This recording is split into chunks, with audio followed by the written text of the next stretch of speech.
T20 ವಿಶ್ವಕಪ್ ಗೆಲ್ಲೋದ್ರ ಮೂಲಕ ಭಾರತದ ಕೀರ್ತಿ ಪತಾಕೆಯನ್ನು ಮುಗಿಲೆತ್ತರಕ್ಕೆ ಹಾರಿಸಿದಂತಹ ಭಾರತೀಯ ಆಟಗಾರರಿಗೆ ಗ್ರ್ಯಾಂಡ್ ವೆಲ್ಕಮ್ ಈಗಾಗಲೇ ಸಿಕ್ಕಿದೆ. ಕೆಲವೇ ಕ್ಷಣಗಳಲ್ಲಿ ಮುಂಬೈಗೆ ಟೀಮ್ ಇಂಡಿಯಾಗೆ ಆಟಗಾರರ ಆಗಮನ ಆಗುತ್ತೆ. ಮುಂಬೈನ ಕಡಲ ತಡಿಯಲ್ಲಿ ವಿಶ್ವ ವಿಜಯ ಯಾತ್ರೆಯನ್ನ ಆಟಗಾರರ ಕಡೆಯಿಂದ ನಡೆಸಲಾಗುತ್ತೆ. 5 ಗಂಟೆಗೆ ತೆರೆದ ಬಸ್ನಲ್ಲಿ ವಿಶ್ವ ವಿಜೇತರ ಮೆರವಣಿಗೆ ಕೂಡ ಸಾಗುತ್ತೆ. ನಾರಿಮನ್ ಪಾಯಿಂಟ್ನಿಂದ ವಾಂಖೇಡೆ ಸ್ಟೇಡಿಯಂ ತನಕ, ಐತಿಹಾಸಿಕ ವಾಂಖೇಡೆ ಸ್ಟೇಡಿಯಂ ತನಕ ಈ ಮೆರವಣಿಗೆ ಸಾಗುತ್ತೆ. 2 ಕಿಲೋಮೀಟರ್ ತನಕ ಈ ವಿಜಯ ಯಾತ್ರೆಯನ್ನು ಹಮ್ಮಿಕೊಳ್ಳಲಾಗಿದೆ. ಟೀಮ್ ಇಂಡಿಯಾದ ಎಲ್ಲ ಪ್ಲೇಯರ್ಸ್ ಇರ್ತಾರೆ, ಕೋಚ್ ಇರ್ತಾರೆ, ಸ್ಟಾಫ್, ಟೆಕ್ನಿಕಲ್ ಸ್ಟಾಫ್ ಎಲ್ಲರೂ ಕೂಡ ಇರ್ತಾರೆ.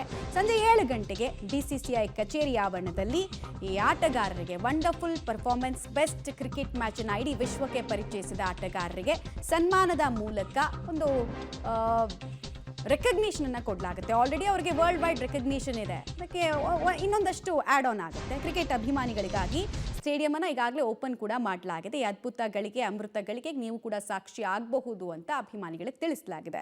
ತೆರೆದ ವಿಶೇಷ ಬಸ್ನಲ್ಲಿ ವಿಶ್ವ ವೀರರ ವಿಕ್ಟರಿ ಪರೇಡ್ ಕೂಡ ಸಾಗುತ್ತೆ. 13 ವರ್ಷಗಳ ಕಪ್ ಬರವನ್ನ ನೀಗಿಸುವಲ್ಲಿ ಯಶಸ್ವಿಯಾಗಿದೆ ಈ ತಂಡ. ಮಧ್ಯಾಹ್ನ ಅಷ್ಟೇ ನಾವು ಗಮನಿಸ್ತಾ ಇದ್ವಿ, ಪ್ರಧಾನಿ ನರೇಂದ್ರ ಮೋದಿ ಅವರ ಜೊತೆಗೆ ಕೂತು ವಿಶ್ವ ವೀರರು ಮಾತನಾಡ್ತಾ ಇದ್ದು, ತಮ್ಮ ಸಂಭ್ರಮದ ಕ್ಷಣಗಳನ್ನು ಹಂಚಿಕೊಳ್ತಾ ಇದ್ದಿತ್ತು ಹಾಗೂ ಅವರಿಗೆಲ್ಲ ಅಭಿನಂದನೆಯನ್ನ ಸಲ್ಲಿಸ್ತಾ ಇದ್ದಿದ್ದನ್ನ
Please come. Welcome home, sir. Thank you.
Details ಕೊಡ್ತಾರೆ, ನೇರ ಸಂಪರ್ಕದಲ್ಲಿ ಜಾಯ್ನ್ ಆಗ್ತಾರೆ ಶಬೀರ್.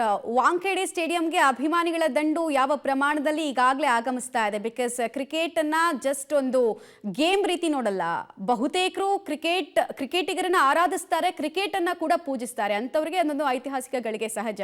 ಸೊ ಅದ್ಭುತ ಅಮೃತ ಗಳಿಗೆ ನಾವು ಸಾಕ್ಷಿ ಆಗಬೇಕು ಅಂತ ದೊಡ್ಡ ಸಂಖ್ಯೆಯಲ್ಲಿ ಅಭಿಮಾನಿಗಳು ಬರ್ತಾರೆ. ಯಾವ ರೀತಿಯಾದಂತಹ ಪರಿಸ್ಥಿತಿ ಸದ್ಯಕ್ಕೆ ಕಂಡು ಬರ್ತಾ ಇದೆ? ಮಮತಾ, 13 ವರ್ಷಗಳ ಬಳಿಕ T20 ವಿಶ್ವಕಪ್ ಅನ್ನ ಭಾರತ ತನ್ನದಾಗಿಸ್ಕೊಂಡಿರುವಂಥದ್ದು. ಹೀಗಾಗಿ ಅಭಿಮಾನಿಗಳಲ್ಲಿ ಸಹಜವಾಗಿ ಒಂದು ಸಂತೋಷ ಮನೆ ಮಾಡಿರುವಂಥದ್ದು. ವರ್ಲ್ಡ್ ಕಪ್ ಅನ್ನ ಗೆಲ್ಲಬೇಕಾಗಿತ್ತು, ಆದರೆ ಕಡೆಯ ಹಂತದಲ್ಲಿ ಅದು ಸಾಧ್ಯ ಆಗಿರಲಿಲ್ಲ. ಹೀಗಾಗಿ T20 ವಿಶ್ವಕಪ್ ಅನ್ನ ಗೆದ್ದಿರುವಂಥದ್ದು ಈಗ ಅಭಿಮಾನಿಗಳಲ್ಲಿ ಬಹಳಷ್ಟು ಸಂತಸವನ್ನ ಉಂಟು ಮಾಡಿರುವಂಥದ್ದು. ಹೀಗಾಗಿ ಆಟಗಾರರನ್ನ ನೋಡಬೇಕು, ಆ ಒಂದು ಕ್ಷಣಕ್ಕೆ ನಾವು ಕೂಡ ಸಾಕ್ಷಿ ಆಗಬೇಕು ಅನ್ನುವಂಥ ನಿಟ್ಟಿನಲ್ಲಿ ಸಾವಿರಾರು ಸಂಖ್ಯೆಯಲ್ಲಿ ಈಗ ವಾಂಖೇಡೆ ಸ್ಟೇಡಿಯಂನತ್ತ ಅಭಿಮಾನಿಗಳ ದಂಡು, ಕ್ರಿಕೆಟ್ ಅಭಿಮಾನಿಗಳ ಅಭಿಮಾನಿಗಳ ದಂಡು ಆಗಮಿಸ್ತಾ ಇರುವಂತದ್ದು, ಆಟಗಾರರನ್ನ ಅದ್ದೂರಿಯಾಗಿ ಸ್ವಾಗತಿಸಲಿಕ್ಕೂ ಕೂಡ ಬರ್ತಾ ಇರುವಂತದ್ದನ್ನ ನೋಡ್ತಾ ಇದ್ದೀವಿ. ಏನು ಮುಂಬೈನ ಏರ್ಪೋರ್ಟ್ ನಲ್ಲೂ ಕೂಡ ಸಾಕಷ್ಟು ದೊಡ್ಡ ಪ್ರಮಾಣದಲ್ಲಿ ಕ್ರಿಕೆಟ್ ಅಭಿಮಾನಿಗಳು ನೆರೆದಿದ್ರು. ಆಟಗಾರರನ್ನ ಬರಮಾಡಿಕೊಳ್ಳುವಂತ ಕೆಲಸವನ್ನ ಮಾಡಲಾಯಿತು. ದೆಹಲಿಯಲ್ಲೂ ಕೂಡ ಅಭಿಮಾನಿಗಳು ಅವರನ್ನ ಬರಮಾಡಿಕೊಳ್ಳುವಂತ ಕೆಲಸವನ್ನ ಕೂಡ ಮಾಡಲಾಯಿತು. ಸದ್ಯಕ್ಕೆ ಈಗ ವಾಂಕಡೆ ಸ್ಟೇಡಿಯಂ ವರೆಗೂ ಕೂಡ ಮೆರವಣಿಗೆಯನ್ನ ನಡೆಸುವಂತ ಲೆಕ್ಕಾಚಾರಗಳನ್ನು ಕೂಡ ಮಾಡಲಾಗ್ತಾ ಇದೆ. ಅಲ್ಲೂ ಕೂಡ ರಸ್ತೆಯುದ್ದಕ್ಕೂ ಕೂಡ ಕ್ರಿಕೆಟ್ ಅಭಿಮಾನಿಗಳು ಈ ಒಂದು ಆಟಗಾರರನ್ನ ಅಭಿನಂದಿಸುವಂತ ಕೆಲಸವನ್ನ ಕೂಡ ಮಾಡ್ತಾರೆ. ಅಂತಿಮವಾಗಿ ಅವರು ಸ್ಟೇಡಿಯಂಗೆ ತೆರಳಿ ಅಲ್ಲಿ ಒಂದು ಕಪ್ ಏನಿದೆ, T20 ವಿಶ್ವಕಪ್ ಗೆದ್ಕೊಂಡ್ಬಂದಿರುವಂತದ್ದೇನಿದೆ, ಅದನ್ನ BCCIಗೆ ಹಸ್ತಾಂತರಿಸುವಂತ ಒಂದು ಕಾರ್ಯಕ್ರಮವನ್ನ ಮಾಡಲಾಗುತ್ತೆ. ಇದಾದ ಬಳಿಕ ಆಟಗಾರರೆಲ್ಲರಿಗೂ ಕೂಡ ಸನ್ಮಾನ ಮಾಡುವಂತಹ ಕಾರ್ಯಕ್ರಮವನ್ನ ಕೂಡ ಇಟ್ಕೊಳ್ಳಲಾಗಿರುವಂತದ್ದು. ಒಂದು ಸಂಭ್ರಮದ ಕ್ಷಣ ಆಗಿರುವಂತಹ ಹಿನ್ನೆಲೆಯಲ್ಲಿ ಇದನ್ನ ಮುಂಬೈನಲ್ಲಿ ಒಂದು ರೀತಿ ಹಬ್ಬದ ರೀತಿಯಲ್ಲಿ ಆಚರಣೆ ಮಾಡ್ತಾ ಇರುವಂತದ್ದು ಕಾಣಿಸ್ತಾ ಇದೆ. ಅಭಿಮಾನಿಗಳು ಕೂಡ ಅಷ್ಟೇ ಉತ್ಸುಕತೆಯಲ್ಲಿ ಈ ಒಂದು ಕಾರ್ಯಕ್ರಮದಲ್ಲಿ ಭಾಗಿಯಾಗ್ತಾ ಇದ್ದಾರೆ. ಮಮತಾ, ಶಬೀರ್, ವಾಂಖೇಡೆ ಸ್ಟೇಡಿಯಂ ಹಲವು ಐತಿಹಾಸಿಕ ಗಳಿಗೆಗೆ ಸಾಕ್ಷಿಯಾಗಿರುವಂತಹ ಸ್ಟೇಡಿಯಂ ಮತ್ತೊಂದು ಅಮೃತ ಗಳಿಗೆಗೆ ಸಾಕ್ಷಿ ಆಗ್ತಾ ಇದೆ. ಸೊ BCCI ಕಡೆಯಿಂದ ಆಟಗಾರರಿಗೆ ಟ್ರಿಬ್ಯೂಟ್ ಯಾವ ರೀತಿ ಸಲ್ಲಿಕೆ ಮಾಡಲಾಗುತ್ತೆ, ಆ ಕಾರ್ಯಕ್ರಮದ ರೂಪುರೇಷೆ ಬಗ್ಗೆ ಇನ್ಸೈಟ್ಸ್ ಏನು ಸಿಗ್ತಾ ಇದೆ ಅಂತ, ಸನ್ಮಾನದ ಜೊತೆಗೆ ಉಳಿದಂತೆ ಏನೆಲ್ಲ ಪ್ಲಾನ್ಗಳನ್ನು ಹಾಕೊಂಡಿದೆ BCCI? ಈಗ ನೋಡಿ, ಅವರಿಗೆ ಗ್ರ್ಯಾಂಡ್ ವೆಲ್ಕಮ್ ಅನ್ನ ಮಾಡ್ಕೊಳ್ತಾ ಇರುವಂತದನ್ನ ಕೂಡ ನಾವು ಗಮನಿಸ್ತಾ ಇದ್ದೀವಿ. ದೆಹಲಿಯಲ್ಲೂ ಕೂಡ ಅವರಿಗೆ ವಿಜೃಂಭಣೆಯಿಂದ ಸ್ವಾಗತವನ್ನ ಕೋರುವಂತ ಕೆಲಸವನ್ನ ಮಾಡಲಾಗಿತ್ತು. ಅಭಿಮಾನಿಗಳು ಕೂಡ ಬಂದಿದ್ರು. ವಿಶೇಷವಾಗಿ ಮುಂಬೈನಲ್ಲಿ ಅವರಿಗೆ ಒಂದು ರೀತಿ ಸ್ಪೆಷಲ್, ಯಾಕಂದ್ರೆ ಕ್ರಿಕೆಟ್ ಮುಂಬೈಗೆ ಒಂದು ಅವಿನಾಭಾವ ಸಂಬಂಧ ಇರುವಂತ ಹಿನ್ನೆಲೆಯಲ್ಲಿ ಮುಂಬೈನಲ್ಲಿ ಅವರಿಗೆ ಹೆಚ್ಚು ಅದ್ದೂರಿಯಾಗಿ ಸ್ವಾಗತವನ್ನ ಕೋರಬೇಕು, ಆಟಗಾರರಿಗೆ ಒಂದು ಗೌರವವನ್ನ ಸಲ್ಲಿಸಬೇಕು ಅನ್ನುವಂಥ ನಿಟ್ಟಿನಲ್ಲಿ BCCI ಪ್ಲಾನ್ ಮಾಡ್ಕೊಂಡಿತ್ತು. ಅದೇ ರೀತಿಯಾದಂತಹ ಪ್ರಕ್ರಿಯೆಗಳು ಕೂಡ ಈಗ ಸದ್ಯಕ್ಕೆ ನಡೀತಾ ಇರುವಂತದ್ದು. ನಾರಿಮನ್ ಪಾಯಿಂಟ್ ಇಂದ ವಾಂಕಡೆ ಸ್ಟೇಡಿಯಂ ವರೆಗೂ, ಅಂದ್ರೆ 2 ಕಿಲೋಮೀಟರ್ಗಳ ದೂರದವರೆಗೂ ಕೂಡ ಒಂದು ಅದ್ದೂರಿಯಾದಂತಹ ಮೆರವಣಿಗೆಯನ್ನು ಕೂಡ ಹಮ್ಮಿಕೊಳ್ಳಲಾಗಿರುವಂತದ್ದು. ನೀವು ಬಹುಶಃ ಗಾಡಿಯ ವಾಹನವನ್ನ ಕೂಡ ನೋಡಬಹುದು. ಈಗಾಗಲೇ ಸಾಕಷ್ಟು ತಯಾರಿಯನ್ನ ಮಾಡಿಕೊಳ್ಳಲಾಗಿದೆ. ಒಂದು ತೆರೆದ ವಾಹನವನ್ನ ಸಿದ್ಧಪಡಿಸಲಾಗಿರುವಂತದ್ದು. ಇದರಲ್ಲಿ ಎಲ್ಲಾ ಆಟಗಾರರು ಕೂಡ ಇರ್ತಾರೆ. ಕೋಚ್ ರಾಹುಲ್ ದ್ರಾವಿಡ್ ಅವರು ಕೂಡ ಇರ್ತಾರೆ. ಎಲ್ಲರೂ ಕೂಡ 2 ಕಿಲೋಮೀಟರ್ಗಳ ಕಾಲ ಈ ಒಂದು ಮೆರವಣಿಗೆಯಲ್ಲಿ ಭಾಗಿಯಾಗ್ತಾರೆ. ಅಭಿಮಾನಿಗಳತ್ತ ಅವರು ಕೂಡ ಏನು ಪರಸ್ಪರ ವಿಷಯನ ವಿನಿಮಯ ಮಾಡಿಕೊಳ್ಳುವಂತದನ್ನ ಕೂಡ ಗಮನಿಸಬಹುದು. ಮತ್ತೆ ಅಭಿಮಾನಿಗಳಿಗೆ ತಾವು ತಂದಂತ T20 ವಿಶ್ವಕಪ್ ಅನ್ನ ಕೂಡ ತೋರಿಸುವಂತ ಕೆಲಸವನ್ನ ಕೂಡ ಮಾಡ್ತಾರೆ. ದೆಹಲಿಯಲ್ಲೂ ಕೂಡ ನಾವು ಗಮನಿಸಿದ್ವಿ, ರೋಹಿತ್ ಶರ್ಮಾ ಅವರು ಏರ್ಪೋರ್ಟ್ ನಿಂದ ಹೊರಗಡೆ ಬರ್ತಿದ್ದಂತೆ ಕಪ್ಪನ್ನ ಎತ್ತಿ ಅಭಿಮಾನಿಗಳಿಗೆ ತೋರಿಸುವಂತ ಕೆಲಸವನ್ನ ಮಾಡಿದ್ರು.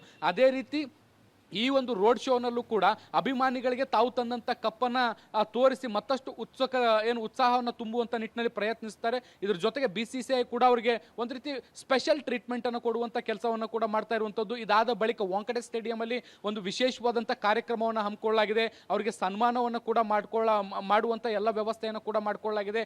ವಿಶೇಷವಾದಂತ ಉಡುಗೊರೆಯನ್ನು ಕೊಡಲಾಗುತ್ತೆ ಅನ್ನುವಂತ ಮಾಹಿತಿಗಳು ಕೂಡ ಸದ್ಯಕ್ಕೆ ಬರ್ತಾ ಇದೆ. ಆದ್ರೆ ಅದು ಉಡುಗೊರೆ ಯಾವ ರೀತಿಯಂತದ್ದು ಅನ್ನುವಂಥದ್ದು ಇನ್ನೂ ಕೂಡ ಸ್ಪಷ್ಟವಾಗಿಲ್ಲ. ಆದ್ರೆ ಅವ್ರಿಗೆ ಒಂದು ಸರ್ಪ್ರೈಸ್ ಅಂತೂ ಇದೆ ಅನ್ನುವಂಥ ನಿಟ್ಟಿನಲ್ಲೂ ಕೂಡ ಒಂದಿಷ್ಟು ಮಾಹಿತಿಗಳು ಕೂಡ ಇದಾವೆ. ಇದರ ಜೊತೆಗೆ BCCIಗೆ ಕಪ್ಪನ್ನು ಹಸ್ತಾಂತರಿಸುವಂತ ಪ್ರಕ್ರಿಯೆಗಳು ಕೂಡ ನಡೆಯುತ್ತೆ. ಮಮತಾ, ರೈಟ್, ಧನ್ಯವಾದ ಶಬೀರ್ ತಮ್ಮೆಲ್ಲ ಮಾಹಿತಿಗಾಗಿ.